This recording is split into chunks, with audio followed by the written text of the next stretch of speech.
Hi, this is Melody Gray with the Houston Drama Club. This podcast is meant to help promote plays and musicals here in the Houston area. Our website is www.houstondramaclub.com, where you can find upcoming and currently playing productions. So join me while I go out into the Houston theater community to find out what's going on. Join the club and let's go see some theater.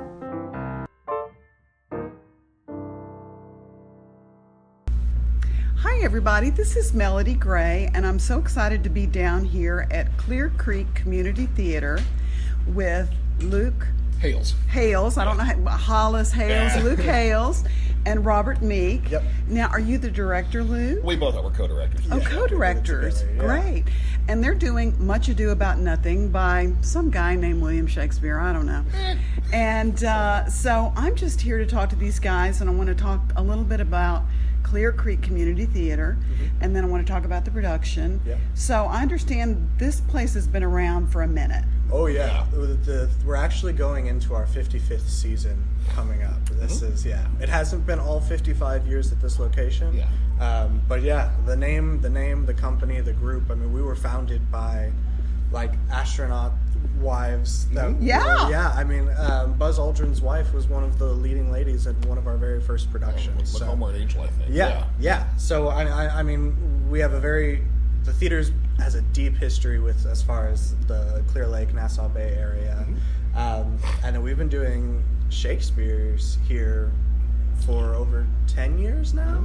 This is the 6th one I've directed, so yeah, we've been here for a while. That's wonderful. And I mean, for community theaters to have that kind of longevity, I think that there needs to be a large volunteer component. Absolutely. It's a massive part. Right. So if someone were out there and wasn't a theater nerd like me and they wanted to get involved here in the Clear Lake area, can you suggest something? Absolutely. So we're always looking for more volunteers. If you go to clearcreekcommunitytheater.com, there's a whole volunteer page. You can put in your information and it adds you to our database, and then from there you get email blasts, things like that about, hey, we have auditions coming up, and those audition notices aren't even just for actors. We include if you're someone that's always wanted to maybe be a stage manager, or you've wanted to try your hand at lighting design, things like that. We're always open, and the whole way a community theater survives is by uplifting and empowering the community and making them have an artistic outlet that you wouldn't get in the rest of their day-to-day lives. So we're always looking for more, and we make it as easy as possible to get it. Well, and that's what I love about theater. It is a collaboration, and usually the volunteer effort is a short one. So if you can dedicate 4 weeks of your time, Sure. either whether you're acting or even ushering, Absolutely. if you wanted to usher, it's small. You can do anywhere from small to large. Yeah. And I feel like as a director, you've got the largest role, Yes. even though the actors might contest that. But, Oh man. Yeah. so let's talk a little bit about the production. So why Much Ado About Nothing? Well, so this is the 6th one that I've directed personally here. The 6th Shakespeare I've directed.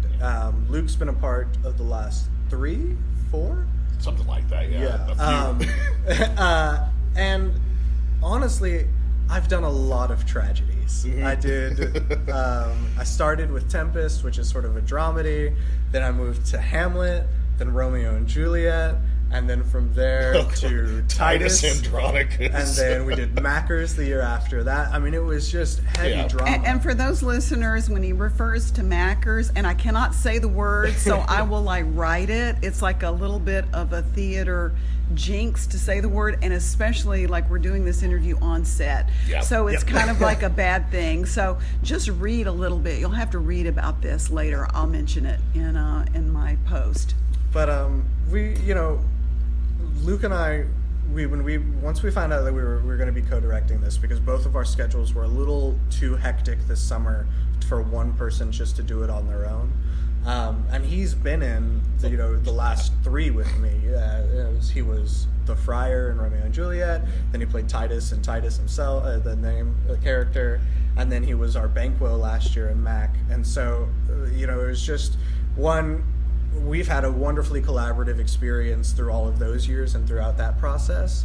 And so it was great. We were both sort of talking about what we wanted to do and what sounded fun and something different. Yes. And so Much Ado for me has always been exciting because the text work and the battle of wits between Benedick and Beatrice is one of the most exciting things that Shakespeare's written for the comedies. Mm-hmm. And then, for you were interested in doing it as well, being a part of it, because... Well, the joke was, we have done some really dark, heavy material for the last couple of years, and we have not, Robert especially as the director, he has not shied away from some of the more uncomfortable aspects of these productions. And last year, at the end of Mac, I said, what you really ought to do, if you really want to shock the audience, you should do a comedy. and just do a comedy, because they won't know what to think of that. Right. And we got to bouncing ideas around, and Much Ado, it's a fun show, and it's one that we had both shared an interest in, and it's one of all the comedies, it's the one I definitely wanted to bring to stage. And this being my directorial debut, I wanted something light and fun, and kind of in that slapstick almost times wheelhouse. There's a lot of really funny misdirection and challenges to it. Yeah. And just being able to really focus on the comedy and the relationships and the text, and not have to worry about sort of these extenuous, outside storms. there's also blood. Absolutely, and because you can't do Titus without violence. So much violence. There's so much violence and so much blood, and then honestly, when we did Mac the year after, it was just great. How do I step it up from Titus? So Mac, we also did not shy away from our violence or any of the dark material in that script, and so something light and fun and like a romantic comedy just was very appetizing to me. But there's a little bit of a twist in this production. There is. You want to share that? So I've always been a big proponent. I don't think I've ever done a production of Shakespeare where I haven't done some sort of gender bend. I had, the very first one when I did Tempest, I had a female for Prospero. We changed it to Prospera. Romeo and Juliet, we had a female Tybalt. Which was great. Hamlet, we made, oh God, I can't remember the name. Ophelia's dad. Oh yeah. But we made that that a female part as well. I've always been there's a line in Hamlet where he says to the players that their purpose is to hold the mirror up to nature. Mm-hmm. And that's always resonated deeply within me as a director. I think everyone needs to feel represented on stage and to see themselves on stage is such a powerful thing, especially for neglected minorities and and in the classical work especially. The LGBT community is severely underrepresented just because there wasn't it wasn't in the forefront of society then as it is today. But Shakespeare was the original gender bender. Absolutely. All of those casts it was men and playing women and so it has a deep history in Shakespeare itself of never having to follow the rules specifically of theater. Shakespeare himself, he wrote the rule book on a lot of things, so he gets to break those rules. So when Luke and I were sitting down and we were chatting about this and we were looking at all of our puzzle pieces of actors who we had, we were both just so struck and taking Benedick and Beatrice, which is this the battle of the sexes that Shakespeare has written, and eliminating that and putting it with two female actors. We have two incredibly talented actors playing Benedick and Let's Beatrice. introduce them. We have Amira Judah and then Bethany. What's Bethany? Morgan Brown. Morgan Brown, And the two of them, their chemistry is electric. And honestly, without having to change much more than the pronouns, the script took on all this new meaning. There's so much toxic masculinity in the script as it's written, and to sort of hear that coming from a same-sex female couple is really interesting. And especially they have this big confrontation where Beatrice is I can't do anything because these men are controlling everything. They keep making all of these decisions, and there's me and Hero now caught in this wake.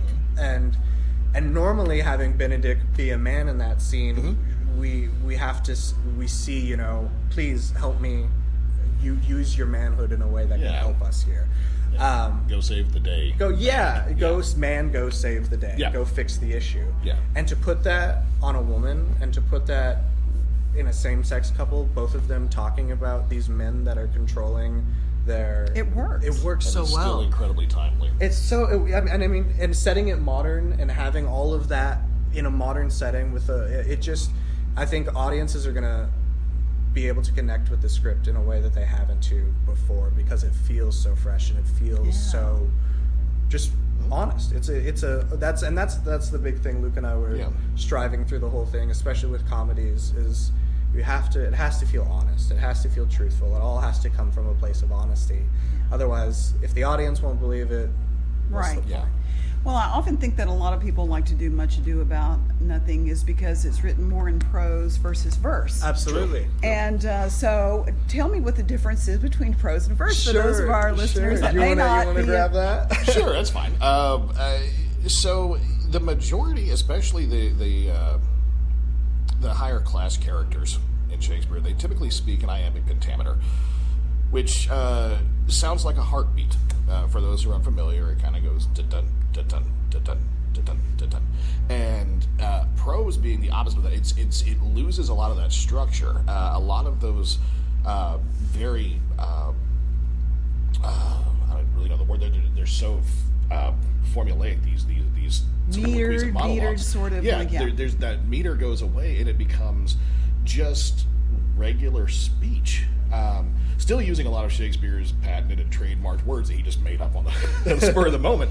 But because the play is so prosaic, I think it's easier in a lot of ways for the audience to acclimate to the language. And also, it does feel more true to what they know. They don't have to struggle so hard to catch the meter. Right. It just sounds like people talking about things that matter to them.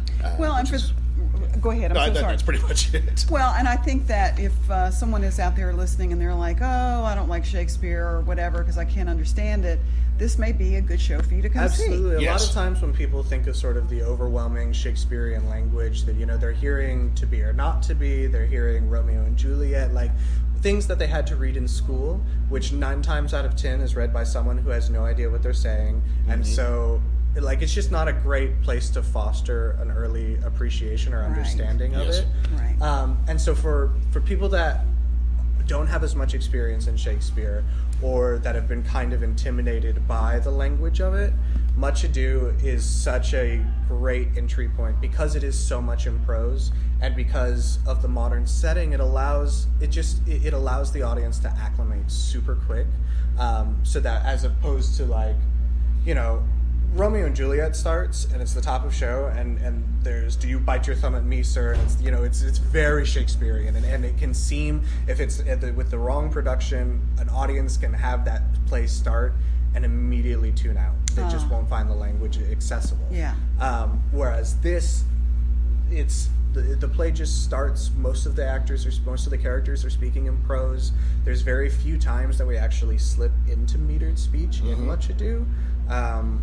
And so it's almost, especially with a modern setting, with modern characters, and like the gender bending that we've done. Yeah. Conrad is also a female in this production. It's very accessible, and it's nice. I like it. Yeah, it's nice because of that. And did you have to cut a lot because of modern time requirements? Honestly, no. I mean, we had to do a fair amount of pronoun switching around. Sure. To just to make sure there's a lot of hims and his and he's in there that for making Benedick a woman, we need to change that. But other than that, I mean, the Much Ado itself is not too terribly long of a script to begin with. A lot of the comedies tend to be a bit shorter and a bit easier, just on that front. And I think maybe a sixth of the original is cut out. Maybe. I mean, we really didn't have to do very much at all. For this almost one. entirely intact, which is good, because for a comedy like this, a lot of times people do cut it because there's a lot of bizarre allusions and references to things that maybe the audience would not pick up on. And this one, I think it's written so straightforward and it's plain speech, so that you get the original play with the majority of the original text, and it still is relevant and makes sense. I love love it. Yep. Well, you guys, I'm very excited to come see it tonight. Thank you you, so thank much you. for Sure. spending time with me to talk about what's going on. Absolutely. And I'll put details about the play on after this. And so thank you, Luke Hales, and welcome. thank you, Robert Meek. Thank you. And so come out to Clear Creek Community Theater and see Much Ado About Nothing. Thanks. Clear Creek Community Theater is located at 18091 Upper Bay Road, Nassau Bay, Texas 77058. The reservation line is 281-335-5228, or you can go to clearcreekcommunitytheater.com and check it out yourself. They only have 5 more performances left. Sunday at 2:30, and then Thursday, Friday, Saturday at 8 p.m., and then one last matinee on Sunday, August 4th at 2:30 p.m. Thanks so much for listening.